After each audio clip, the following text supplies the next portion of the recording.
Est-ce la fin du crime parfait? Bienvenue dans Au bout de l'enquête. Des investigations pendant 20 ans qui ont fini par désigner un meurtrier totalement insoupçonnable. Voilà l'affaire que nous allons vous raconter aujourd'hui. Tout commence en 1987 dans les environs d'Avignon avec la disparition d'une lycéenne, Évelyne Boucher. Cette enquête au long cours a finalement abouti grâce au talent d'un magistrat dont Alain Bauer nous parlera. Ce juge d'instruction a compris avant tout le monde l'immense potentiel de l'ADN en matière d'investigation criminelle.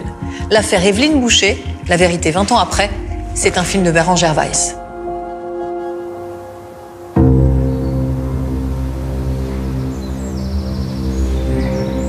Il fait froid ce matin-là, il y a 2 chasseurs qui arpentent la garrigue du côté de Villeneuve-lès-Avignon, sur la commune des Angles précisément. Ils sont dans un sous-bois, ils sortent du sous-bois, ils arrivent dans la garrigue et là ils aperçoivent une forme qu'ils n'arrivent pas bien à définir parce qu'il fait encore nuit, c'est les jours les plus courts de l'année. Et en s'approchant un petit peu, ils s'aperçoivent que la forme, c'est une forme humaine. Et en s'approchant encore plus, ils découvrent le corps d'une jeune femme.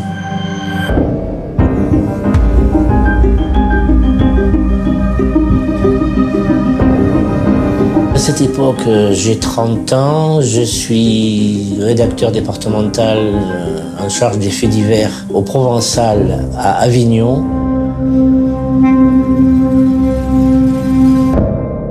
Et donc ce matin-là, mon informateur me dit on a une sale affaire dans le Gard. On pense que c'est une jeune fille, une lycéenne, dont les parents avaient signalé la disparition hier soir.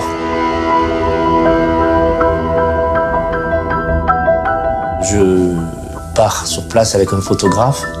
Alors, il y avait un périmètre de sécurité qui nous interdisait d'accéder à l'endroit, à cette clairière. En fait, c'est une clairière au milieu de la garrigue. Il y a les policiers de Villeneuve-lès-Avignon, d'Avignon, il y a les enquêteurs du SRPJ. Les enquêteurs, donc, sur cette scène de crime, la première référence, la première chose qu'ils se disent, c'est que cette jeune femme a été probablement violée.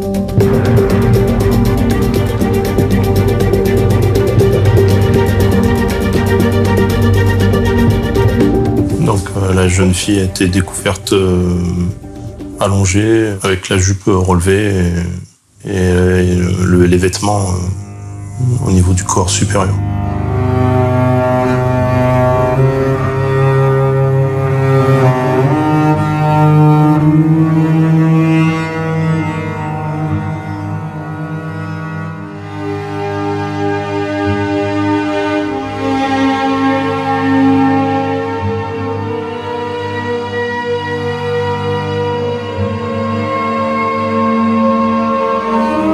Nous allons faire les constatations, nous allons également retrouver une veste tachée de sang et le cartable contenant les affaires de classe de la victime.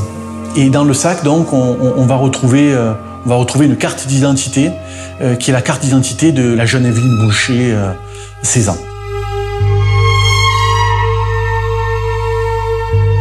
Il manque quelque chose d'important, c'est une boucle d'oreille. La boucle d'oreille de l'oreille gauche est manquante. Il ne la trouve pas sur la scène de crime. Le médecin légiste qui restait longuement sur place avant l'autopsie a remarqué donc des traces de violence au visage, le visage tuméfié, des traces de strangulation et un orifice qui était visible en dessous du crâne. Donc il a conclu qu'elle avait été sûrement achevée par arme à feu. Une balle dans la tête tirée à bout portant, c'était déroutant. Ils cherchent l'arme autour du corps, ils ne la trouvent pas, ils la cherchent dans la garrigue, ils élargissent le périmètre, ils vont un petit peu plus dans les sous-bois, ils ne trouvent pas cette arme. La lycéenne, dont le corps a été découvert mercredi près d'Avignon, a été achevée d'une balle dans la nuque après avoir été violée. Le mercredi, j'ai cours que le matin, je n'ai pas cours l'après-midi, et en fin de matinée, j'entends à la radio, on annonce le décès d'une jeune fille qui a été retrouvée, donc une jeune fille tuée, manifestement par balle, en tout cas assassinée a priori. A été achevée d'une balle dans la nuque après avoir été violée. À ce moment-là, on ne donne pas de nom, donc je ne sais pas qui c'est. L'après-midi, je suis chez moi puisque j'ai pas cours. Donc je suis chez mes parents. Je fais pas que mes occupations. Et puis j'entends sonner. Mais j'y vais pas puisque mes parents, c'est eux qui répondent. Et j'entends leur conversation. Et parce que j'entends leur conversation, du coup, je vais les rejoindre pour savoir ce qui se passe. Et donc c'est là qu'ils m'expliquent que la gendarmerie ou la police fait une enquête de voisinage pour essayer de trouver des témoins et que la jeune fille en question dont j'ai entendu parler à la radio annonçant qu'elle avait été assassinée, c'était Evelyne Boucher. Voilà. Et là, je suis vraiment sidérée. Je repars dans ma chambre, mais comme si j'avais été assommée. Enfin, je comprends pas ce qui s'est passé. Tellement ça me paraît invraisemblable. Moi, ce que je comprends, c'est qu'elle est morte. Voilà. Elle a 16 ans, elle est morte. J'ai connu Evelyne quand j'avais 11-12 ans, au collège du Morillon, à Villeneuve-les-Avignon. On était une année dans la même classe. Evelyne Boucher vivait dans une famille recomposée, mais elle s'entendait avec tout le monde, avec sa demi-sœur, son demi-frère, son beau-père, même s'il y avait quelques anicroches. Elle était studieuse et sa maman l'adorait. C'était la préférée de la famille. Elle avait de bonnes notes, des facilités intellectuelles, puisqu'elle ne travaillait pas d'arrache-pied, mais elle avait quand même facilement des bonnes notes. Elle était appréciée par les professeurs. Vraiment, c'était la jeune fille rêvée. Monsieur travaille au conseil de prud'homme. Madame a une situation dans une société de transport. Donc ils ont des revenus confortables. Sa vie était réglée, aucun écart. Elle était toujours à l'heure. C'est pour ça que le soir où elle disparaît, vraiment, la famille, ils se disent qu'il se passait quelque chose d'anormal.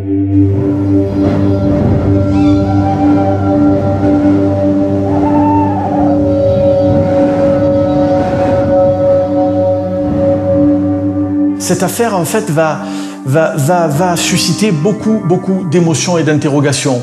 Pourquoi une jeune fille de 16 ans sans histoire va être enlevée? Pourquoi elle sera frappée? Pourquoi elle? Et pourquoi aussi l'agresseur est-il venu la chercher à cet endroit-là?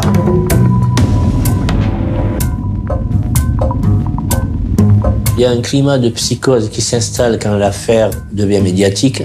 Il n'y avait pas à l'époque Facebook, les réseaux sociaux, donc ça sort le lendemain dans les journaux.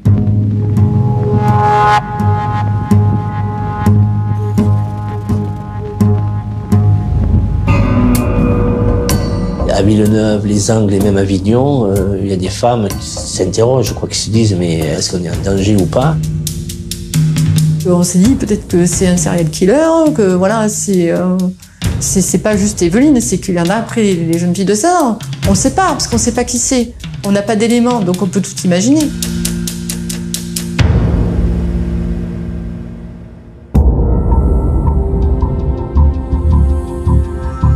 C'est le juge Christian Lernoud qui hérite de l'information judiciaire ouverte pour homicide volontaire aggravé sur mineur de 15 ans. C'était l'expression juridique de l'époque. Il a fait son dossier prioritaire. Il a la réputation d'être quelqu'un de tenace, quelqu'un qui fouille les moindres détails, qui cherche vraiment dans le dossier d'instruction la moindre interrogation. Et en fait, il a cette réputation de toujours solliciter les gendarmes ou les policiers avec qui il travaille. Et il leur demande toujours la perfection. Christian Lernoud était quelqu'un de très réservé, de très humble, de très simple. Ce n'était pas quelqu'un qui était attiré par la lumière, il était simplement attiré par sa mission de participer à la recherche de la vérité dans les dossiers qui lui étaient confiés.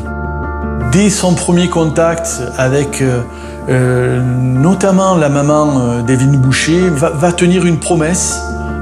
C'est qu'il va se battre jusqu'au bout pour découvrir la vérité.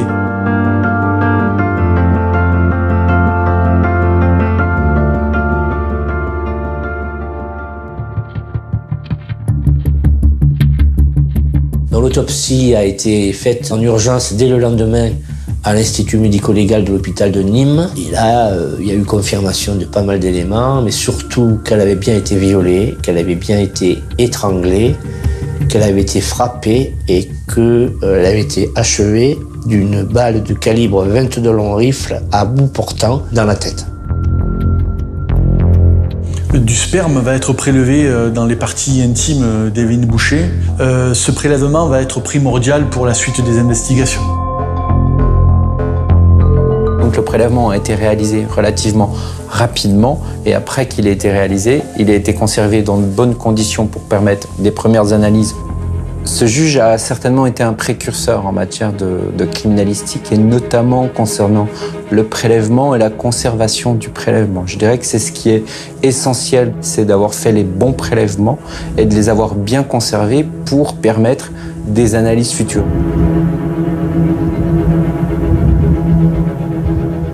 Christian Henoun, c'était un pionnier comme juge d'instruction en matière d'analyse scientifique.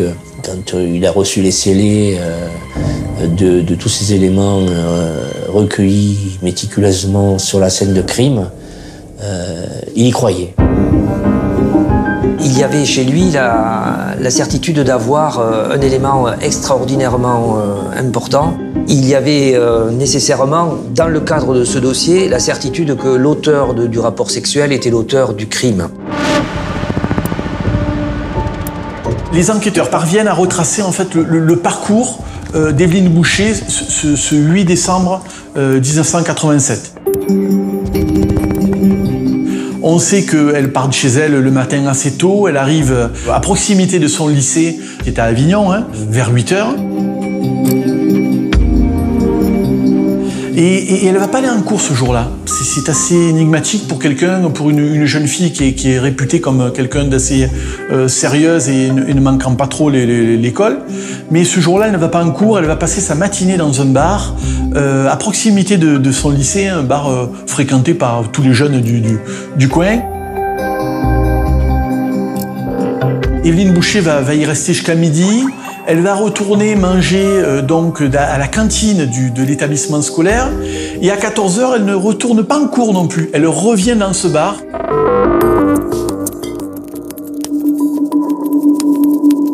Evelyne Boucher, à 16 h, quitte le Carnot en compagnie d'un des serveurs, Donato, qui a 21 ans. Et apparemment, ils sont allés boire un café ensemble avant de revenir au Carnot. Les enquêteurs ont la certitude qu'elle est là jusqu'à 17 h. Ensuite, Evelyne Boucher part voir son petit ami de l'époque, avec qui elle est depuis un petit mois. Et ce petit ami la ramène à un arrêt de bus à Avignon. Et elle va prendre donc un bus. Vers 18 h 30, elle arrive chez elle à Villeneuve-les-Avignon et elle est déposée donc par le conducteur du bus à peu près à 500 mètres de chez elle, à l'arrêt bus habituel. Elle descend du bus avec une jeune femme de son âge qui habite dans le lotissement, donc elles se connaissent, elles font le trajet régulièrement aller-retour. Et au bout de quelques centaines de mètres, les deux jeunes femmes se séparent et Evelyne Boucher prend le chemin qui va chez elle toute seule. Evelyne Boucher doit parcourir 300 mètres, 350 mètres pour arriver jusqu'à chez elle, mais on perd sa trace à ce moment-là.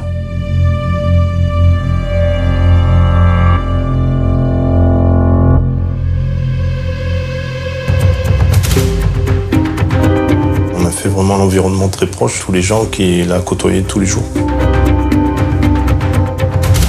Les policiers vont s'intéresser à un des propriétaires du Carnot, qui est le serveur en salle, Donato, qui a 21 ans. L'enquête détermine qu'elle était plus ou moins amoureuse aussi de Donato.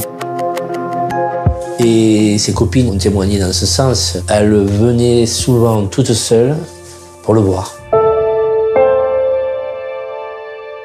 Donato avait repoussé les avances d'Evelyne Boucher, qui lui avait déclaré sa flamme cette journée-là.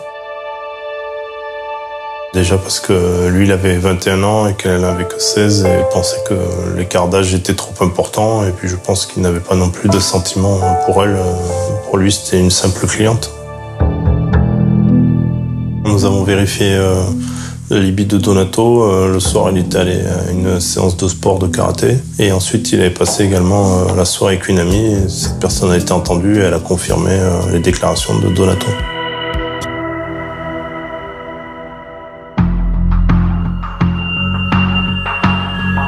Le lendemain donc du décès d'Evelyne Boucher, il y a une camarade, une copine donc d'Evelyne Boucher qui se présente au commissariat d'Avignon, qui veut en fait témoigner parce qu'en fait, elle a vu ce soir-là un comportement inhabituel de la part d'Evelyne Boucher.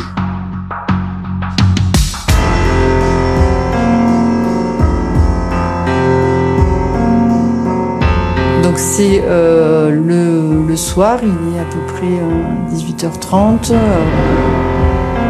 Je suis dans la cuisine chez mes parents et je regarde par la fenêtre. Et de là, donc, je vois le bus de ville qui remonte l'avenue des Cévennes et qui s'arrête à son arrêt. L'arrêt, je peux le voir de la fenêtre. Le bus s'arrête et descendent Evelyne et Christelle. Christelle, c'est une jeune fille qui habite dans le quartier. Donc je les vois qui tournent et bon, je sais bien qu'elles vont chacune, l'une comme l'autre, à la rentrée chez elles, tout simplement. Il n'y a rien d'exceptionnel là-dedans. Ce qui m'interpelle, c'est la suite. C'est la suite qui va faire que je vais me rappeler.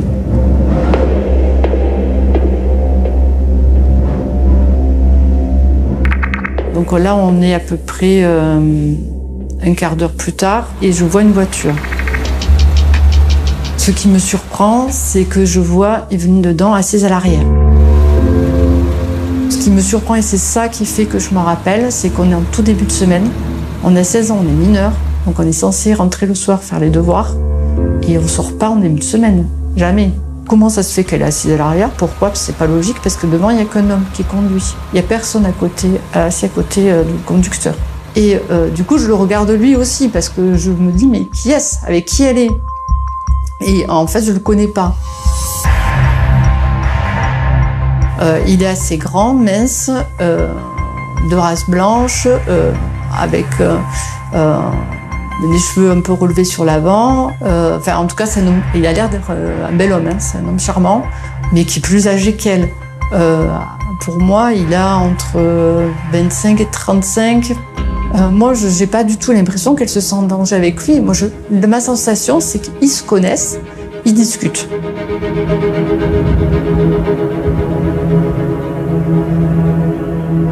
Et on va me demander de faire la description de la voiture. Et alors là, je vais être très ennuyée. On me sort des planches, des classeurs entiers de photos, de voitures, dans tous les sens, de tous les modèles. Je suis complètement perdue quand je vois les voitures parce que moi j'ai vu une petite voiture genre R5 mais c'est tout, couleur claire, c'est tout ce que je peux dire. Géraldine nous a permis de comprendre qu'elle était vraisemblablement montée dans un véhicule de petit modèle de couleur claire. Avec la description, on a pu faire une diffusion et essayer de faire des rapprochements sur Villeneuve et sur Avignon.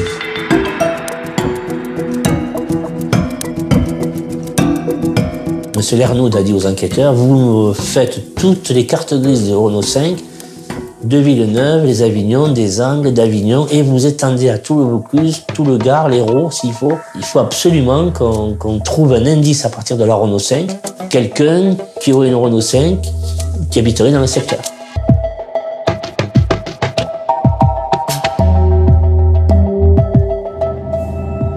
L'enquête de la PJ d'Avignon a permis d'écarter certaines pistes, de refermer des portes, comme disent les policiers.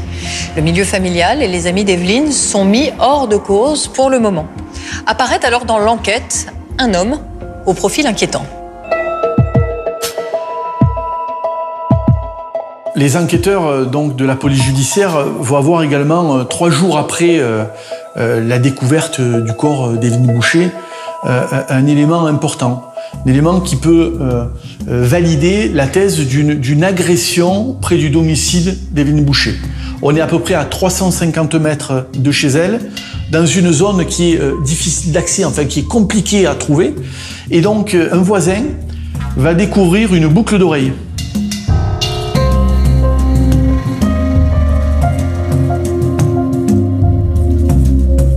on s'est aperçu que c'était la deuxième boucle d'oreille manquante d'Evelyne Boucher.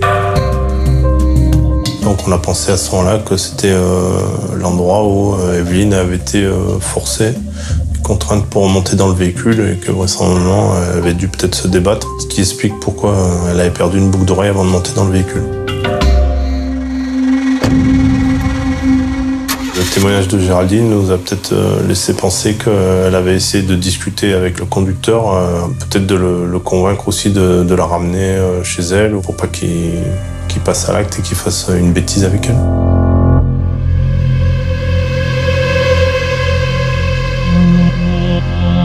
Alors, est-ce qu'elle le connaissait? Est-ce que c'est quelqu'un de passage?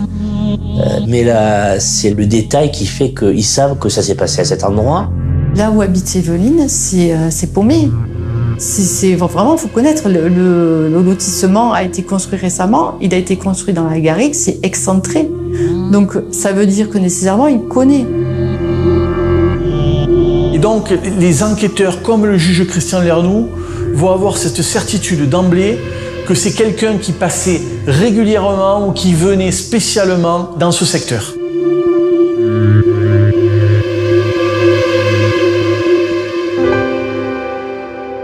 Alors, parmi les résidents du lotissement des Chênes Verts, il y a un chauffeur routier qui habite pas loin de la maison d'Evelyne Boucher, qui va devenir suspect parce qu'il est connu de la justice pour des faits de violence volontaire.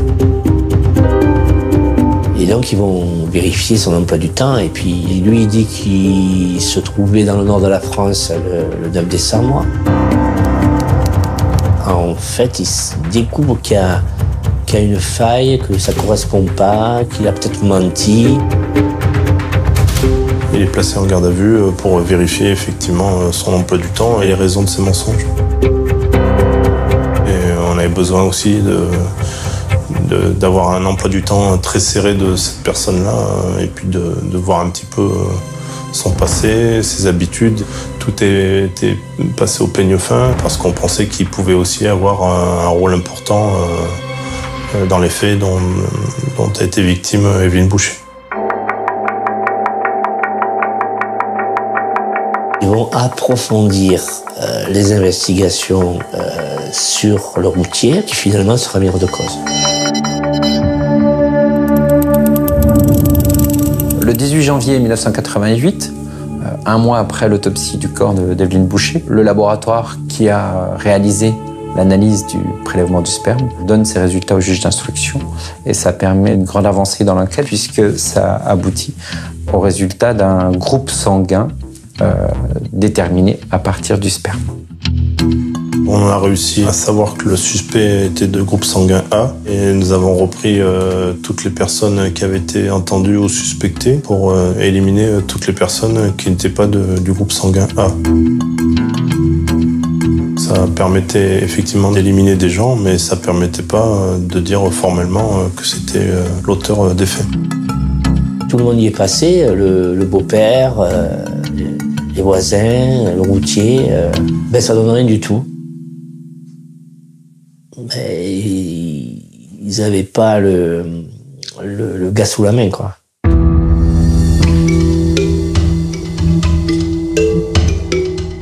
L'autopsie a permis de déceler le calibre qui était un 22 long rifle. À l'époque, c'était quand même une arme qui était assez commune puisqu'elle était en vente et en usage libre. Donc nous sommes intéressés auprès des armureries et des gens un peu qui faisaient du tir sportif pour essayer déjà de voir tous les gens qui pouvaient utiliser une telle arme. Mais à l'époque, il n'y avait pas de fichier puisque c'était une arme qu'on pouvait avoir et détenir sans autorisation.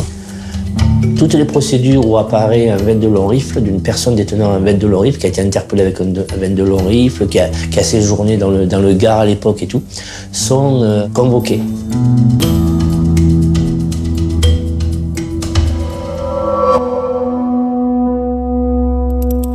Les mois passent, les années passent, et l'absence pour la famille, c'est quelque chose qui est difficile à vivre. La maman d'Evelyne Boucher, 6 ans après la mort de sa fille, n'a toujours pas de certitude judiciaire. Il n'y a même pas un suspect dans cette affaire, puisque le juge Lernoux ferme les portes mais n'arrive pas à avoir un fil à tirer l'amenant vers l'agresseur. Rien n'était forcément en mesure de lui permettre de penser qu'on allait arriver au bout. Si ce n'est l'engagement de ce magistrat qui lui disait « Mais si madame, on va y arriver, vous allez voir, on va y parvenir, on s'y emploie et on finira par y arriver ». Donc il a tout fait pour que le dossier ne soit pas mis aux oubliettes. Il demandait aux enquêteurs du SRPJ de faire des actes réguliers. Et donc ça permettait au dossier de continuer à vivre. Et aux parents d'espérer.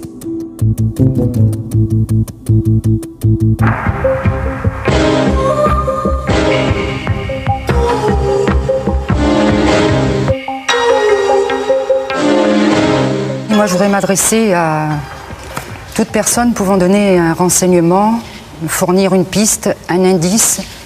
Ce que je voudrais leur demander ce soir, c'est qu'il ne faut pas qu'ils hésitent, qu'ils téléphonent, et je pense qu'on retrouvera la paix que le jour où l'assassin sera arrêté.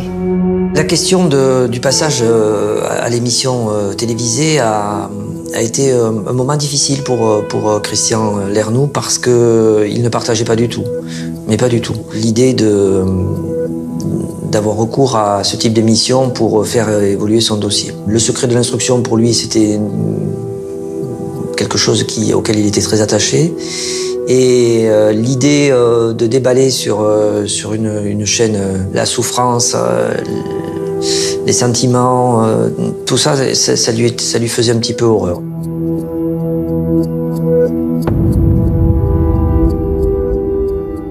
Nous sommes en janvier 93, 6 ans après la mort d'Evelyne Boucher. Pour l'instant, toutes les pistes explorées par les enquêteurs se sont refermées. Désespérée, la mère d'Evelyne lance un appel à témoins à la télévision. Alain, ce type de démarche est-elle intéressante pour l'enquête ? Alors, il y a d'abord eu des émissions de télévision qui reconstruisaient l'enquête, qui faisaient appel à des témoins, à des experts, à des enquêteurs eux-mêmes, parfois à des magistrats, aux familles, et qui permettaient notamment Police 5, Crime Watch ou Témoin numéro 1. Police 5, Crime Watch en Angleterre, ce sont les plus anciennes. Témoin numéro 1, c'était une émission française, qui permettent de remettre en scène l'enquête, de rappeler les éléments, de fournir des éléments plutôt pédagogiques, et puis les appels à témoins, qui là sont des simples messages disant si vous avez des informations sur ou un sujet, un crime, si vous avez des détails, veuillez appeler tel numéro, en général émises par la police ou la justice et parfois par les familles elles-mêmes avec des numéros adaptés. Dans tous les cas, on a plus de fausses pistes que de vraies pistes, mais il ne faut jamais négliger la possibilité d'un détail qui permettrait le dénouement d'une affaire, même quand elle est ancienne. Et est-ce que globalement, c'est efficace ? Alors, on n'en sait rien, en fait. Beaucoup d'émissions s'auto-flattent de résultats merveilleux et extraordinaires sur des bases qu'on ne connaît pas. Il y a un élément qui est clairement efficace, c'est le dispositif Alerte Enlèvement, qui est né d'un dispositif américain, Amber Alert, et qui, lui, donne des résultats remarquables, très efficaces, notamment et surtout dans les enlèvements d'enfants. Et là, il faut souligner effectivement l'efficacité de ce dispositif totalement contrôlé par le ministère de la Justice. En tout cas, dans cette affaire, les appels à témoins lancés par la mère d'Evelyne à la télévision ne donnent rien. Et comme l'avait pressenti le juge Lernoux, la science va permettre de donner une nouvelle impulsion à l'enquête. En janvier 1993, il y a une révolution scientifique, en tout cas une révolution en police scientifique. On va pouvoir avoir l'identité, l'ADN donc du violeur d'Evelyne Boucher. Donc on n'est pas sur le même type de résultats que l'on faisait en 87, on est sur des résultats qui sont vraiment sur l'ADN et qui sont beaucoup plus discriminants que ce que l'on faisait en 1987. L'ADN de chaque individu est unique. Avec ce profil génétique, le juge Christian Lernoux va décider en fait de le comparer à tous les hommes qui étaient à proximité d'Evelyne Boucher. À cette époque-là, il n'y a pas présence de fichiers. Donc, quand on a un profil génétique, il faut des éléments de comparaison, des individus qui ont été comparés, qui ont été prélevés, analysés, pour être comparés à la trace, pour dire s'ils correspondent ou ils ne correspondent pas. Du coup, on a fait du systématique avec toutes les personnes de l'entourage qu'on avait plus ou moins dans le collimateur et on a fait des comparaisons ADN pour voir si ça pouvait correspondre à l'ADN qu'on avait retrouvé de l'auteur sur la victime. Même des fois des témoignages anonymes, des personnes qui ont été arrêtées pour des viols sur mineurs dans les Bouches-du-Rhône. Enfin, on a vraiment été très attentifs à tous les faits, y compris de simples agressions sexuelles. Toutes ces personnes-là qui avaient été impliquées dans des affaires de meurtre sur des mineurs ont été évidemment entendues. Donc en tout, il y a 70 hommes qui vont avoir un prélèvement de comparaison. Ce prélèvement s'avérera négatif.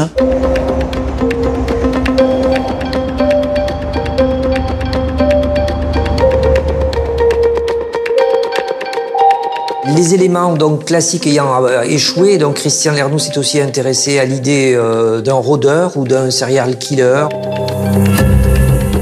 C'est ainsi qu'il s'est intéressé à la piste de Roberto Succo. C'était un tueur particulier, il tuait au hasard.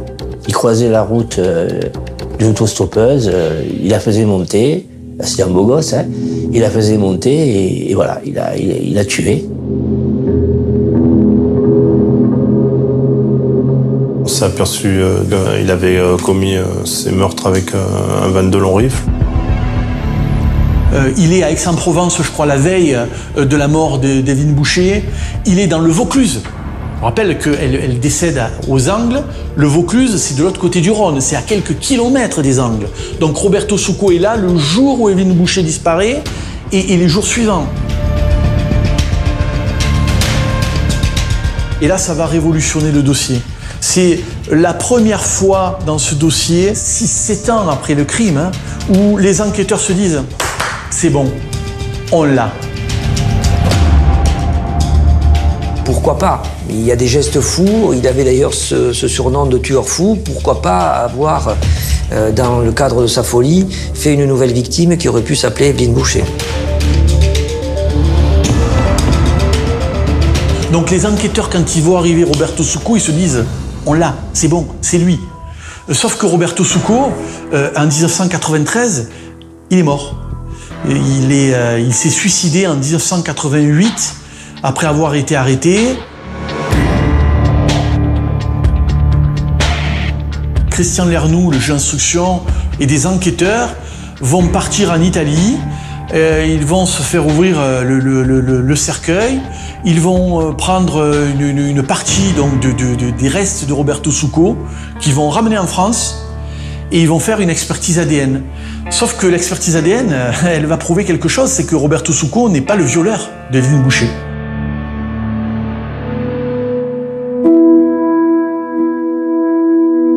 L'enquête se poursuit, les années passent. La famille d'Evelyne Boucher a de plus en plus de doutes, même s'ils ont envie de connaître la vérité. Et en 98, il va y avoir la création du FNAEG. C'est un fichier des empreintes génétiques. Toutes les personnes qui sont condamnées pour des actes des actes à caractère sexuel, mais aussi toutes les agressions et toutes les violences sont fichées dans ce logiciel. Le juge Lernoux va verser donc l'ADN du violeur d'Evelyne Boucher dans ce fichier. Nous sommes en 2002, cela fait 15 ans que le juge Lernoux s'acharne à découvrir la vérité sur la mort d'Evelyne Boucher quand il est promu, ce qui entraîne automatiquement son dessaisissement du dossier. Alain, comment expliquer qu'il ne puisse pas poursuivre son instruction ? Alors d'abord parce que si l'inamovibilité des juges a longtemps été la garantie de leur indépendance, notamment les juges d'instruction, le Conseil supérieur de la magistrature a depuis assez longtemps considéré qu'il fallait une double mobilité. Une mobilité fonctionnelle, il fallait que les juges changent de spécialité, et une mobilité géographique, il fallait qu'ils changent de localité. À la fois pour éviter une sorte de sclérose ou de tunnel sur une seule capacité et pour éviter une trop forte proximité avec les élites locales. Et donc le processus a beaucoup pesé. Par ailleurs, quand on a une promotion, ce n'est jamais sur place et dans la même fonction. Et donc, de facto, de manière très normale et de manière en plus très légitime, la promotion du juge amène son dessaisissement et la nomination d'un nouveau magistrat. Et c'est donc un nouveau magistrat qui prend en charge le dossier. La famille d'Evelyne et son avocat doivent se battre pour le convaincre de ne pas classer cette affaire.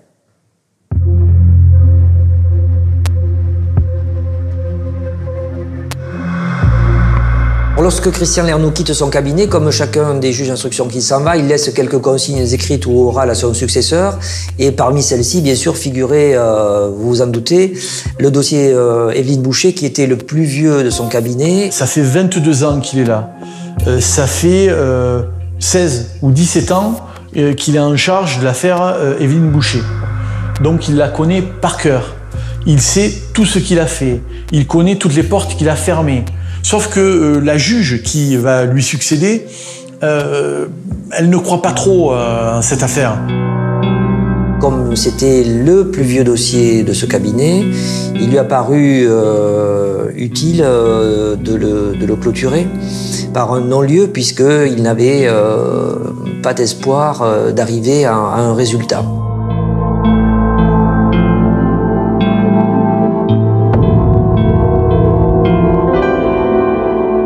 Alors, par chance pour la famille, la juge qui fait l'intérim ne va pas rester très longtemps et arrive une nouvelle juge qui, elle, croit effectivement qu'il y a des possibilités dans cette affaire.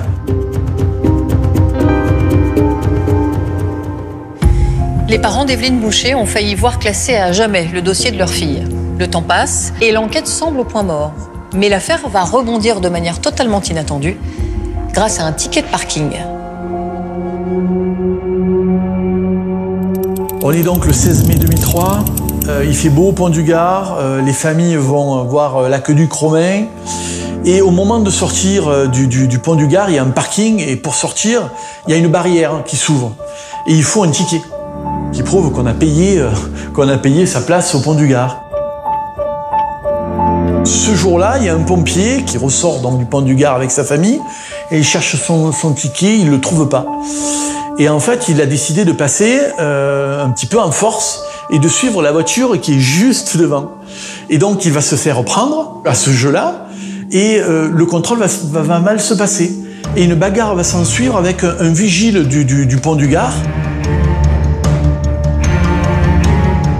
Donc la personne qui s'était battue avec les vigiles était un pompier professionnel d'Avignon, monsieur Robert Greiner, qui habitait dans le Vaucluse et qui travaillait au centre de secours d'Avignon. Le pompier, suite à cette bagarre, va être convoqué en justice devant le tribunal correctionnel de Nîmes pour ces violences. À partir du moment où un individu est condamné définitivement, il est soumis à un prélèvement biologique qui sera enregistré dans la base of NEG. Dans le cas d'un refus de prélèvement, il peut être condamné à des peines d'emprisonnement ou des amendes, je dirais 15 000 € d'amende, et ça peut aller jusqu'à 2 ans d'emprisonnement. Donc les policiers le convoquent d'abord pour essayer de prélever cet ADN, se présente à son domicile en fait. Ce pompier, on sent qu'il est un peu il est réticent, il ne veut pas. Lorsque je l'interroge, je lui dis mais pourquoi vous n'y êtes pas allé? Il me dit moi cette affaire du Pont du Gard, donc ça m'a valu 3 mois de prison avec sursis, donc je voulais plus entendre parler de ce dossier, et quand je recevais, je mettais à la poubelle. Et c'est quand on m'a dit vous risquez d'aller en prison qu'à ce moment-là, j'ai décidé d'aller donner mon ADN.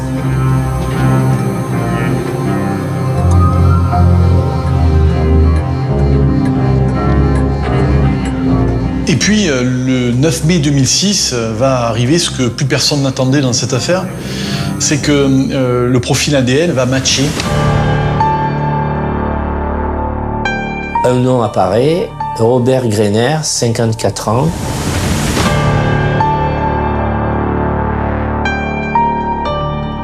Christian Lernoux me l'apprend donc téléphoniquement, puisque lui était à Avignon et moi à Montpellier. Et ça a été un grand moment, bien sûr, un grand moment d'émotion, parce qu'il était particulièrement ému de voir que son œuvre n'avait pas été vaine. Ça a été, oui, c'était fort, c'était fort.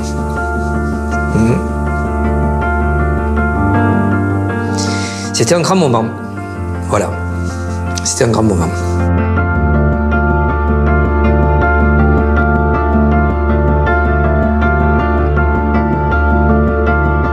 Lorsque j'apprends que le FNAG va faire un rapprochement avec Robert Grener, je suis content, mais on pense déjà à recueillir un maximum d'éléments parce que c'est une affaire qui a 19 ans. On va avoir que 48 heures de garde à vue pour traiter Robert Grener. On veut essayer de recueillir un maximum d'éléments.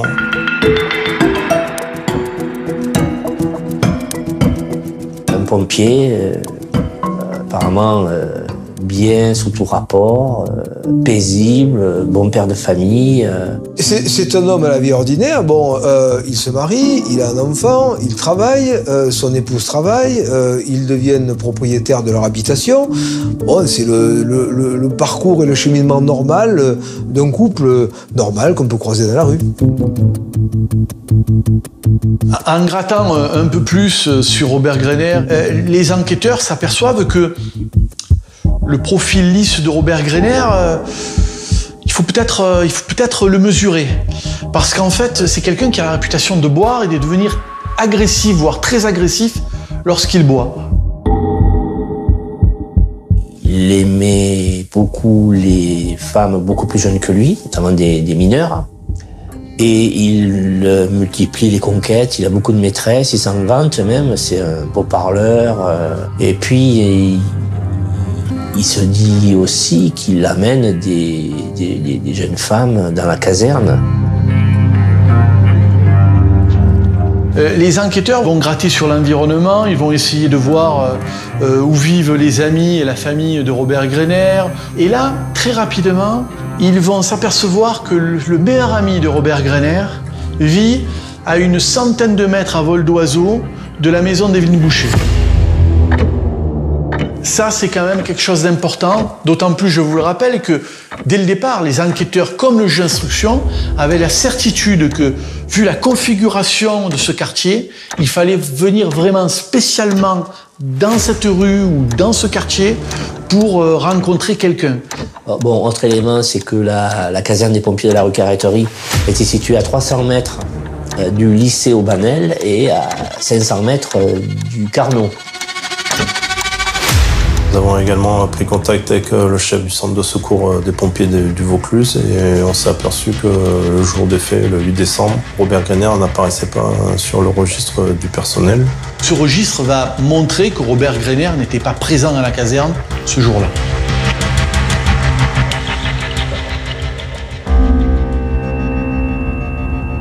On est quasiment 20 ans plus tard, j'ai 36 ans, j'en ai plus 16 et 20 ans qui se sont passés. C'est le commandant Toussaint qui m'accueille, qui me reçoit dans son bureau, qui me dit « j'ai des photos à vous montrer ». Donc je regarde et là, il y a une photo où de suite, c'est une réaction spontanée.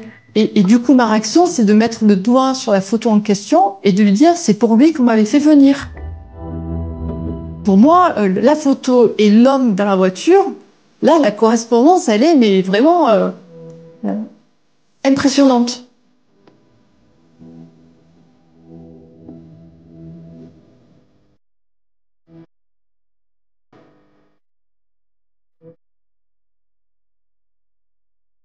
Robert Grener, il est arrêté et il nie tout. Il ne connaît pas Evelyne Boucher, il n'a pas eu de relation sexuelle avec elle, il ne se souvient pas d'elle, il connaît à peine Villeneuve-les-Avignon, ou en tout cas l'endroit où aurait été enlevée Evelyne Boucher. À un moment, on a pensé qu'il allait fléchir un peu et au bout de quelques instants, il se ressaisissait et il repartait de plus belle pour se défendre, on va dire, tel un animal blessé. Il voulait rien lâcher et jusqu'au dernier souffle, il voulait se défendre. Concernant l'ADN, qui est quand même l'élément majeur, primordial du dossier, et accablant pour Robert Grener, il va rejeter totalement cet ADN. D'abord, il va dire, dans le temps de l'enquête, que c'est peut-être un complot, c'est peut-être quelqu'un lui en veut. Il est transféré donc d'Avignon, où il est en garde à vue à la police judiciaire, au palais de justice de Nîmes, et là, contre toute attente, il va dire qu'il a peut-être eu des relations avec Evelyne Boucher. C'est-à-dire que lui, en gros, c'est « je ne la connais pas », peut-être in fine, vous me dites qu'on a retrouvé mon sperme, peut-être que j'ai eu des rapports avec, mais très honnêtement, je ne me souviens pas. Voilà. Et en réalité, la thèse, elle est simple. Est-ce que vous avez violé? Non. Est-ce que vous avez tué? Non. Est-ce que vous avez couché? Oui, peut-être, ou sans nul doute, oui. Voilà. Il crie son innocence. C'est pas lui, c'est une erreur judiciaire, c'est un complot, c'est pas possible. Il reste sur cette position où en fait, il n'est pour rien dans la mort d'Éline Boucher.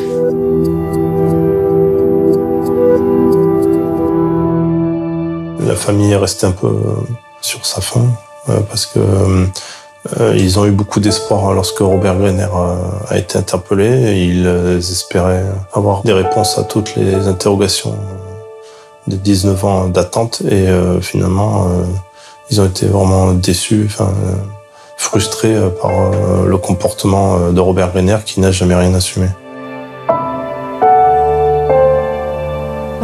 J'ai pas eu ni de colère, ni de haine, ni rien. J'étais juste soulagée qu'on ait enfin trouvé. Voilà. Ce juge d'instruction, Christian Lernoux, pendant des décennies, il n'aura que cette volonté-là. Il ne gagne rien à ça. C'est juste son métier qui ressort, son envie. Je suis certain qu'il a été marqué par cette gamine.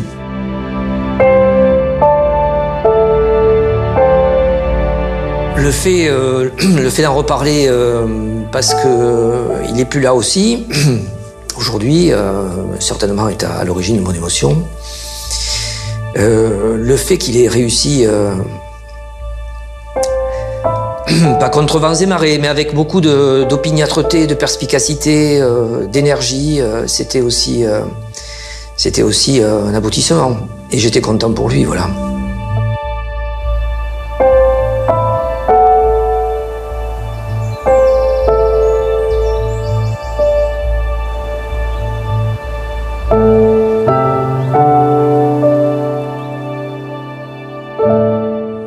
Malgré ses dénégations, le 10 avril 2008, Robert Greiner est condamné à la réclusion criminelle à perpétuité. Le verdict est tombé la veille de l'anniversaire d'Evelyne. Elle aurait eu 37 ans.